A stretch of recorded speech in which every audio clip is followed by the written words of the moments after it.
Good evening everyone, welcome back to our channel. Today we will discuss about preparation of ether by Williamson's synthesis. यानी इस video में हम second method of preparation पढ़ेंगे जो कि ether का है और वो पढ़ेंगे हम बाय विलियमसन्स सिंथेसिस। इसकी हेल्प से हम प्रिपेयर करेंगे ईथर को। तो देखिए इस रिएक्शन में क्या होता है कि सोडियम एल्कोक्साइड की रिएक्शन हम एल्काइल हैलाइड के साथ कराते हैं, तो वहाँ पर हमें फॉर्मेशन होता है ईथर का। तो चलिए विद एग्जांपल देख लेते हैं। तो सबसे पहले अगर मैं आपको इसका स्ट्रक्चर बताऊं तो इसका स्ट्रक्चर होता है, ये है हमारे पास सोडियम एल्कोक्साइड RONA। अभी मैं आपको ये भी बताऊंगी कि इसका फॉर्मेशन कैसे होता है, सोडियम एल्कोक्साइड का फॉर्मेशन कैसे होता है, ठीक है। और ये है हमारे पास यहाँ पे alkyl halide X R dash. यहाँ पे ये मैंने आर डैश इसलिए लिखा है क्योंकि हमारी ये जो दोनों आर हैं वो एक दूसरे से डिफरेंट दिखे, इसलिए मैंने इस पे डैश लिख दिया है। तो ये हो गया हमारा सोडियम एल्कोक्साइड, सोडियम एल्कोक्साइड, और यहाँ पे ये हो गया हमारा एल्काइल हैलाइड। तो जब सोडियम एल्कोक्साइड एल्काइल हैलाइड के साथ रिएक्ट करता है और हम इसको क्या करते हैं, यहाँ पे हीट करते हैं, तो हमें यहाँ पे क्या फॉर्मेशन होगा, ये जो एक्स और आर डैश है इनके बीच का बॉन्ड ऐसे यहाँ से ब्रेक हो जाएगा।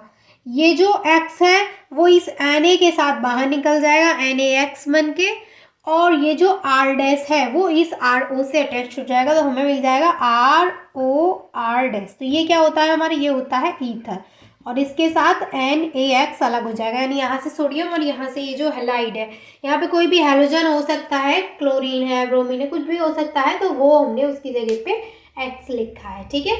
तो यहाँ पे ये हमें फाइनली किसका फॉर्मेशन हो गया, ईथर का। तो ये है हमारा जनरल स्ट्रक्चर विलियमसन सिंथेसिस का, ठीक है। अब ये जस्ट स्ट्रक्चर है, हमने कोई एग्जाम्पल नहीं लिया है इसमें। अभी हम क्या करेंगे, जो हमने आर लिया है उसकी जगह पे हम कोई अल्काइल ग्रुप रख के देखेंगे, तो फिर हम इसके एग्जाम्पल्स भी करके देखेंगे, ठीक है, ओके।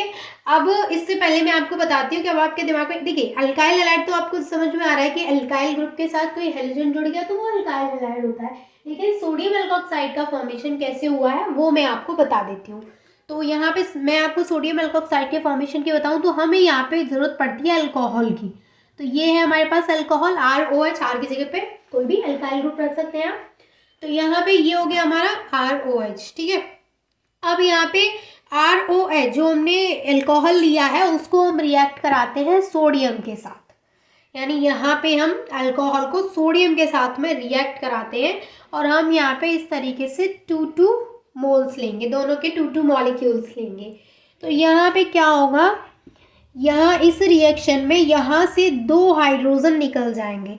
एक हाइड्रोजन, मैंने बोला 2 ROH है, तो इस तरीके से होंगे 2 ROH, एक ROH यानी 2 अल्कोहल। तो ये वाला हाइड्रोजन, ये वाला हाइड्रोजन, ये दोनों हाइड्रोजन यहाँ से निकल जाएंगे, तो बचेगा क्या यहाँ पे R और O बचेगा बस, और कितना बचेगा 2। तो हम यहाँ पे लेंगे 2RO और ये 2 Na है वो यहाँ पे जोड़ जाएंगे। तो ये हो गया हमारा यहाँ पे सोडियम एल्कोक्साइड का फॉर्मेशन, और जो 2 हाइड्रोजन थे वो H2 बन के बाहर निकल जाएंगे। तो इस तरीके से हमने यहाँ पे सोडियम एल्कोक्साइड का फॉर्मेशन कर लिया है। समझ में आ गया सोडियम एल्कोक्साइड का फॉर्मेशन कब होता है, when alcohol reacts with sodium to form sodium alkoxide. Is it clear to all of you? चलिए अब ये तो हो गया हमारा कि एल्कोक्साइड का फॉर्मेशन कैसे हुआ है, और ये हो गया हमारा general structure of Williamson synthesis. अब हम आते हैं मेन एग्जांपल्स पे कि विलियमसन सिंथेसिस जो है उसमें एग्जाम्पल्स कौन कौन से हम कर सकते हैं और किस तरीके से करेंगे एग्जाम्पल्स। तो आप इसका स्क्रीनशॉट ले सकते हैं। चलिए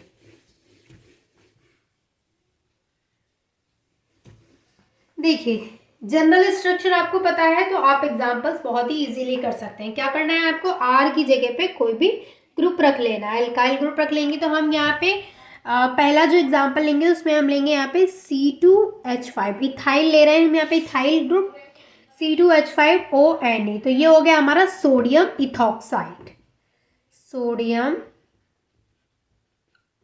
इथॉक्साइड।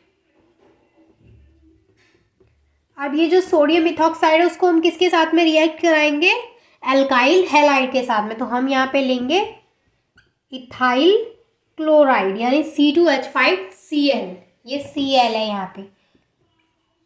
आप देखिए जब ये आपस में रिएक्ट करते हैं और यहाँ पे हम हीट का सिंबल लगाएंगे, हीट करेंगे तो क्या होगा, सेम वही होगा। यहाँ से जो Cl है, इनके बीच में जो बॉन्ड है, ये Cl यहाँ से इस Na के साथ बाहर निकल जाएगा, NaCl बन के, और C2H5O C2H5 यानी यहाँ पे डाई इथाइल ईथर का फॉर्मेशन हो जाएगा। C2H5O C2H5 ये होता है हमारा डाई इथाइल ईथर।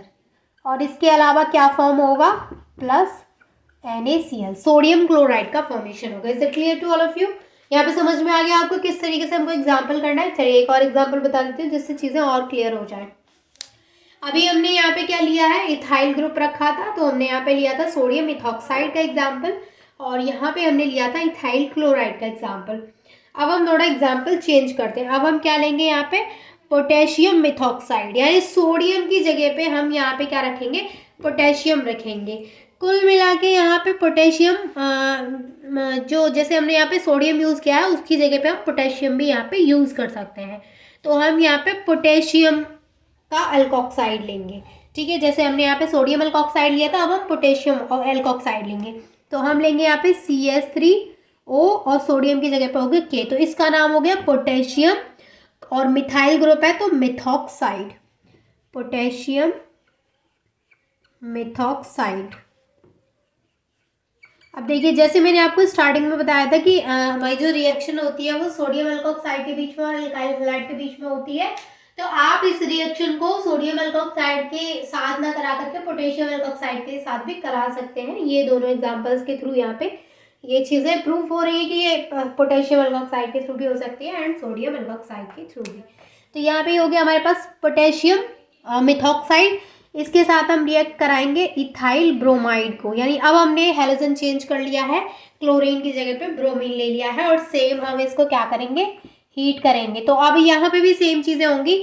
ये जो पोटेशियम है वो इस ब्रोमीन के साथ बॉन्ड बनाएगा, तो ये बन जाएगा KBr, ये KBr बन के बाहर निकल जाएगा और यहाँ पे फॉर्मेशन हो जाएगा इथाइल मिथाइल ईथर का, क्योंकि यहाँ पे CH3 है और यहाँ पे C2H5, तो ये हो जाएगा CH3O C2H5। अब इसका जब हम नॉमेनक्लेचर करते हैं तो कैसे करते हैं, मैंने क्या बताया था कि जो हमारा अल्फाबेटिकल ऑर्डर होता है वो यहाँ पे चलता है। तो इथाइल पहले आएगा कि मिथाइल, अल्फाबेट्स में इथाइल आएगा, तो हम पहले क्या लिखेंगे, इथाइल, और बाद में लिखेंगे मिथाइल, ठीक है। आप खुद चेक कर लिया करिए, इथाइल मिथाइल ईथर। इसके अलावा यहाँ पे किसका फॉर्मेशन होगा, KBr, पोटेशियम ब्रोमाइड। तो यहाँ पे ये KBr हमारा अलग हो गया। तो ये थी हमारी विलियमसन सिंथेसिस। आई होप कि आपको समझ में आ गई होगी। अगर कोई डाउट है तो वो आप मुझसे पूछ सकते हैं, मैं पूरी कोशिश करती हूँ आपके डाउट्स को क्लियर करने की। And thank you so much for watching this video.